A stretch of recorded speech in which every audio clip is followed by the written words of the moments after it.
El Señor les bendiga de una manera muy especial a todos y a todas. Es un honor poder compartir con ustedes en este taller bajo el tema cómo gestionar el estrés y la ansiedad en tiempo de crisis. Cuando hablamos de la crisis, son aquellos cambios bruscos, son aquellos cambios inesperados.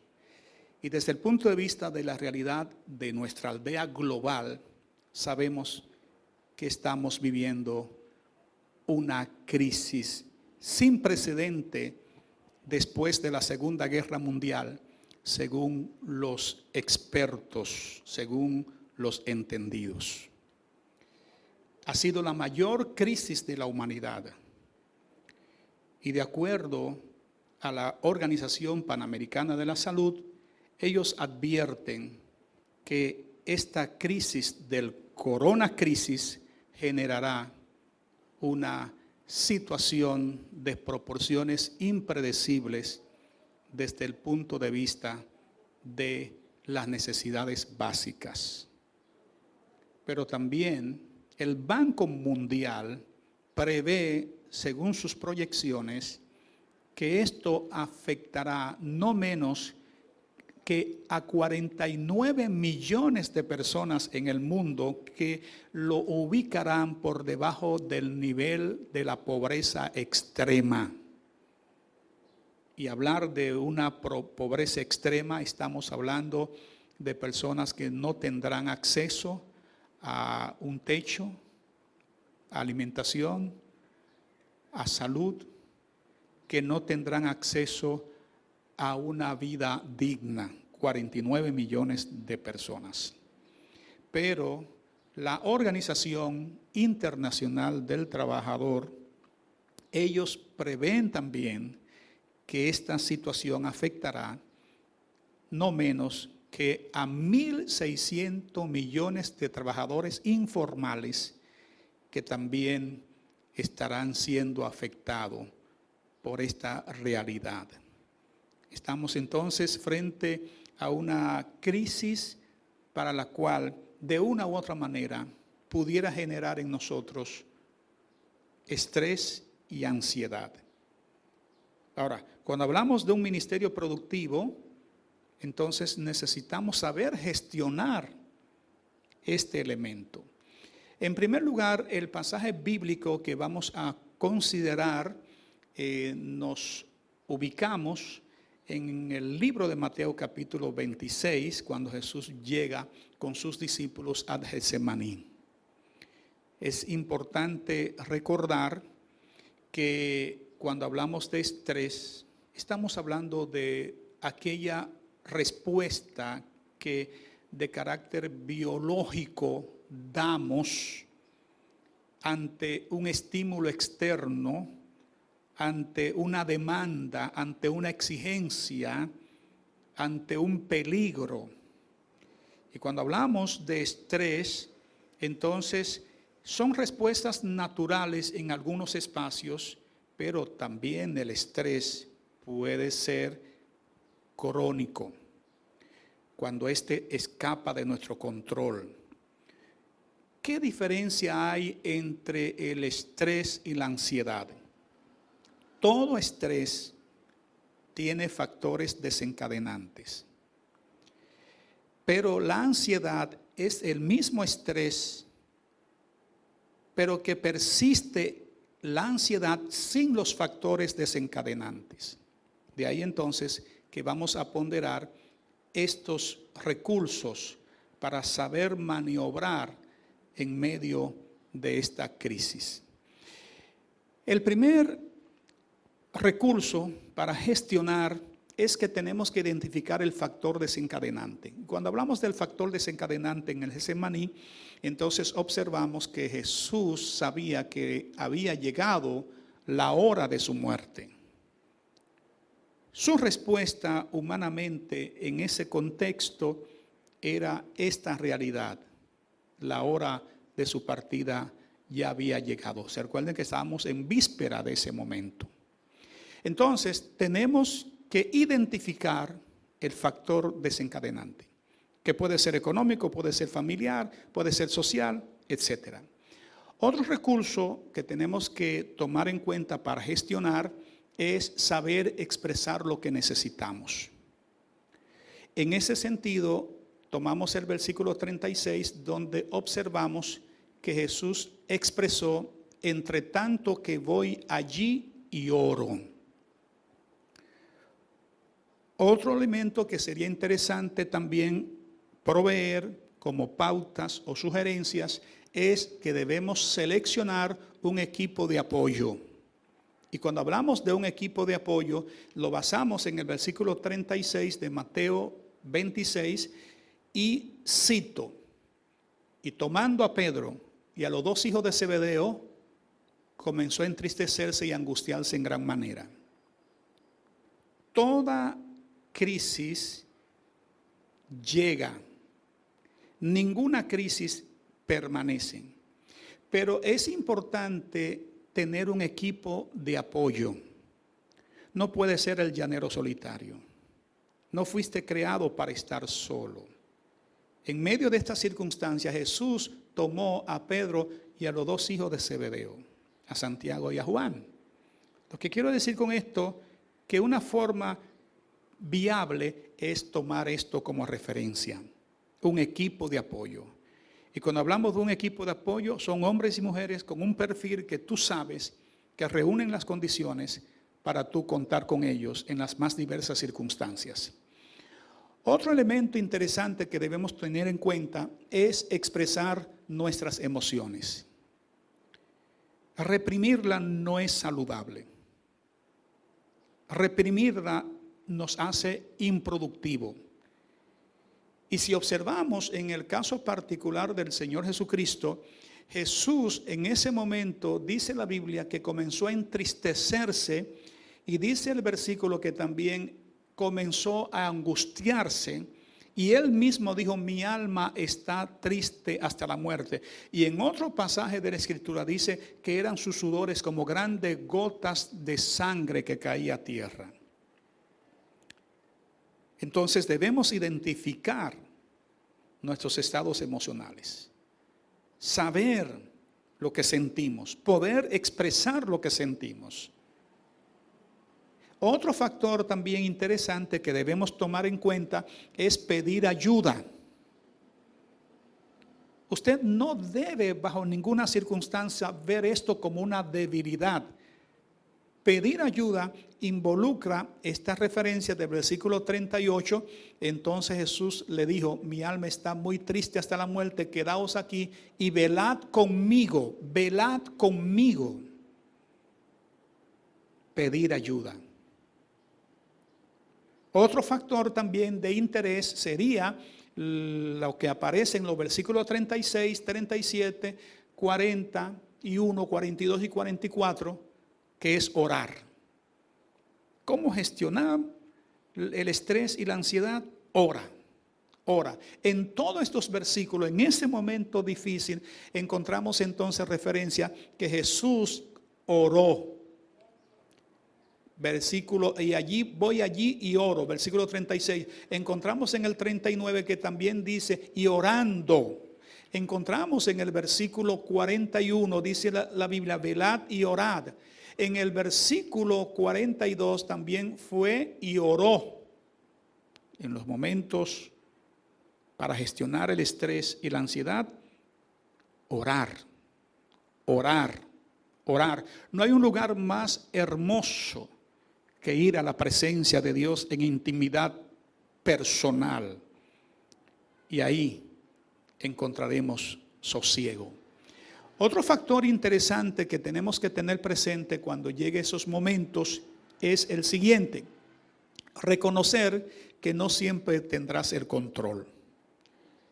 Y cuando hablamos de ese recurso, cómo manejar el estrés y la ansiedad, entonces vamos al versículo 39 y el versículo 40, y dice la Biblia que yendo más adelante, dijo: Padre, si es posible, pasa de mí esta copa, pero no sea como yo quiero. Tenemos que entender que nosotros no tenemos el control de todas las cosas. que hay que aprender a reconocer nuestros límites, que hay momentos en la vida que de una u otra manera nosotros tenemos que entender que la pelota está del otro lado de la cancha y que sus tentáculos no llegan allá. Entonces, tengamos esto también muy presente. Otra forma es evitar caer en el activismo crónico. Uno de los grandes peligros de todo ministerio es una agenda que no tengo tiempo. Un activismo crónico te hace improductivo.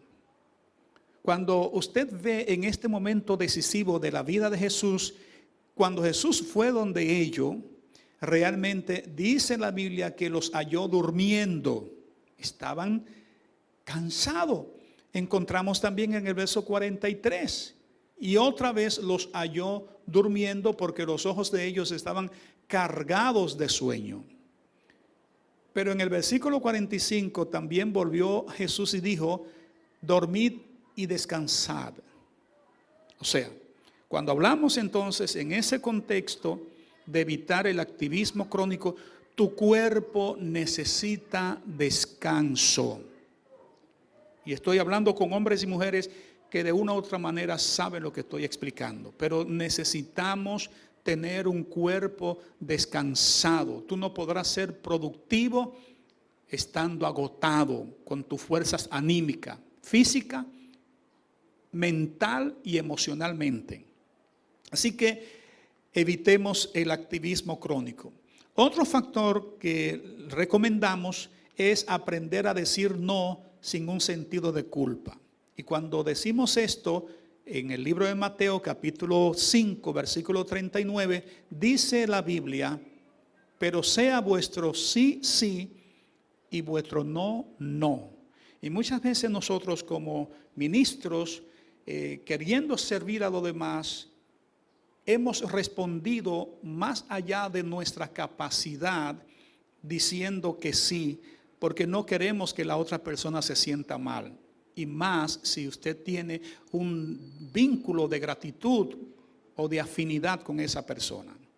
¿Cuántos de ustedes no nos hemos comprometido que después que hemos dicho que sí, nos hemos estresado más de la cuenta, pudiendo haber dicho que no? Entonces debemos aprender a decir no sin tener sentido de culpa. Otro elemento que sugerimos para manejar adecuadamente el estrés y la ansiedad es establecer una agenda de prioridades.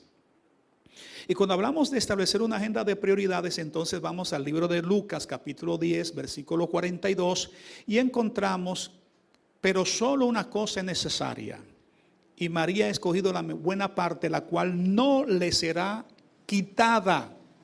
Qué interesante. A veces, al no establecer una agenda de prioridad, perdemos más tiempo en los detalles, en cosas secundarias que pueden esperar, que no son relevantes. Y las cosas que realmente constituyen una prioridad, entonces la postergamos. Esto no es recomendable. Tener una agenda con carácter de prioridad te dará disciplina, enfoque, verá mejores resultados. Y entonces debemos evitar este elemento en ese sentido. También debemos ser cuidadosos en el sentido de que tenemos que valorar lo que tenemos en nuestras manos. Y valorar lo que tenemos en nuestras manos es que en medio de la crisis Dios usará lo que tú tienes. Dios no usará lo que no tienes.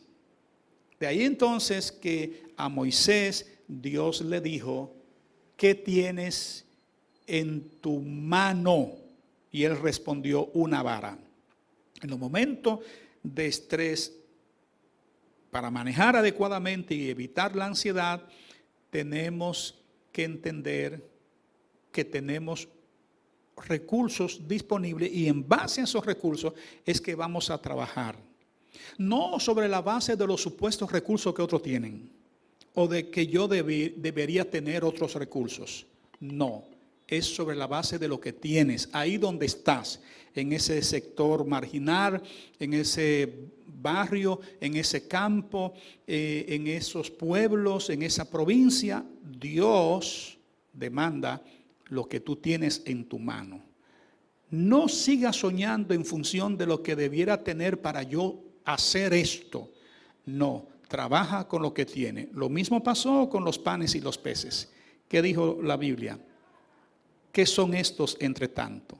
Pero lo poco que tú tienes en la mano de Dios se multiplicará y bendecirá a otros.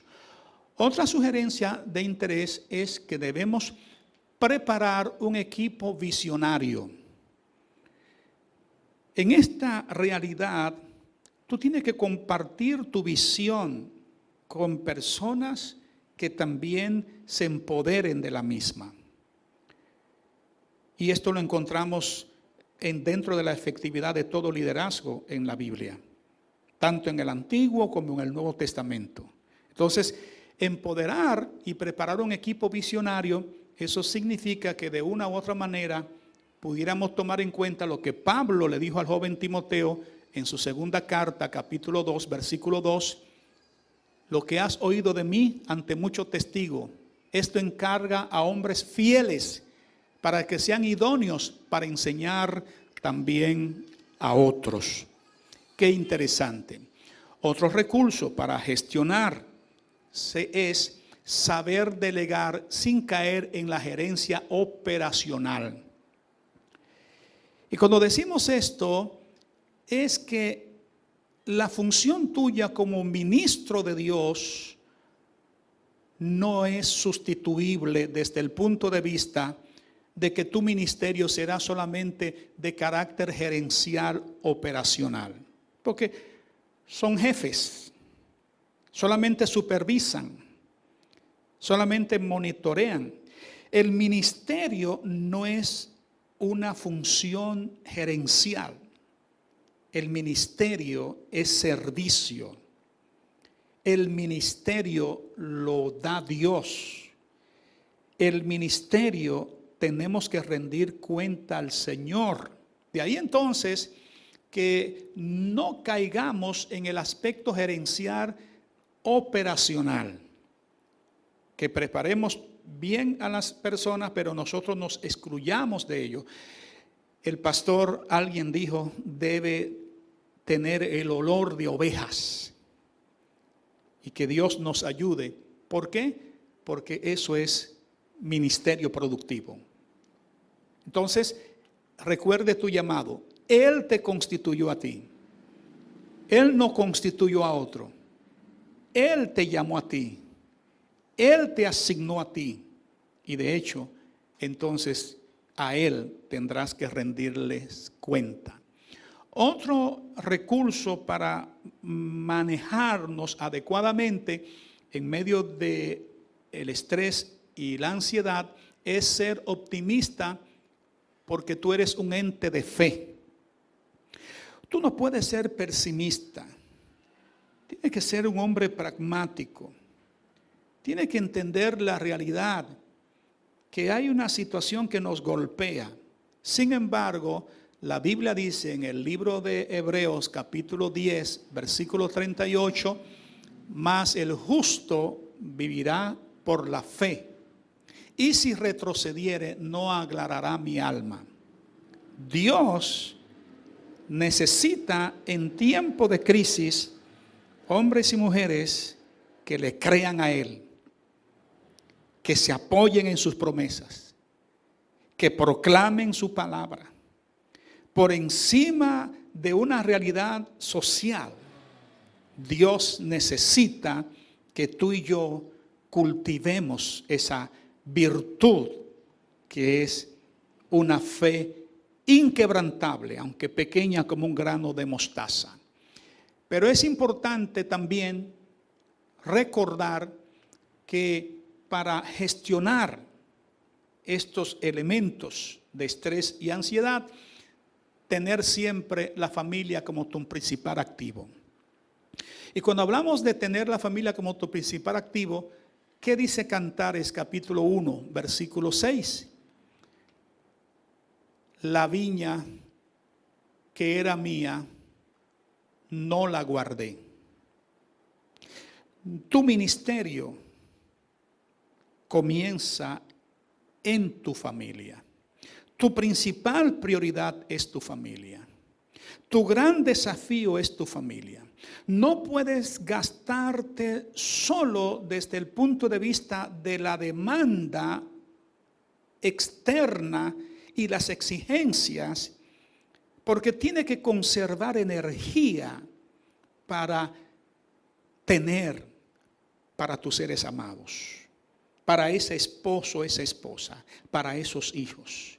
Y cuando hablamos de que debe prepararte para esto, entonces siempre piensa que el hogar es tu mayor bien en la vida. De modo que tomando en cuenta esta realidad, algunos han sugerido, como fue el caso de Charles Darwin, que él expresó. Ustedes saben que él fue el teórico de la evolución, pero una cosa él dijo, que las especies que sobreviven no son las más fuertes ni las más inteligentes, son las que han podido hacer el cambio rápidamente. De ahí entonces, que si eso lo tomamos como una verdad, entonces tenemos que hacer cambios, tenemos que hacer ajustes, necesitamos hacerlo.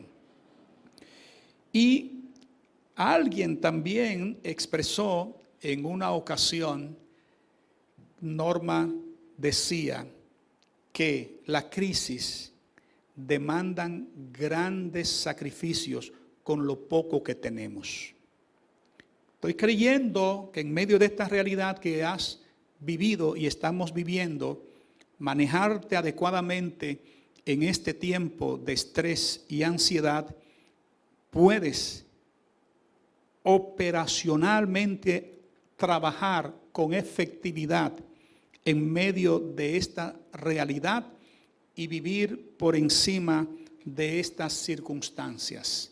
Pido al Señor que nos ayude, que nos dé la capacidad, que podamos entender que la crisis que estamos viviendo son verdaderos desafíos, son verdaderos cambios que tenemos que hacer y que con la ayuda de Dios vamos a ser hombres productivos, vamos a ser hombres y mujeres del reino efectivos, y yo sé que Dios hará cosas grandes, porque las crisis, mientras más grandes son, es cuando se levantan hombres grandes en Dios y mujeres grandes en Dios.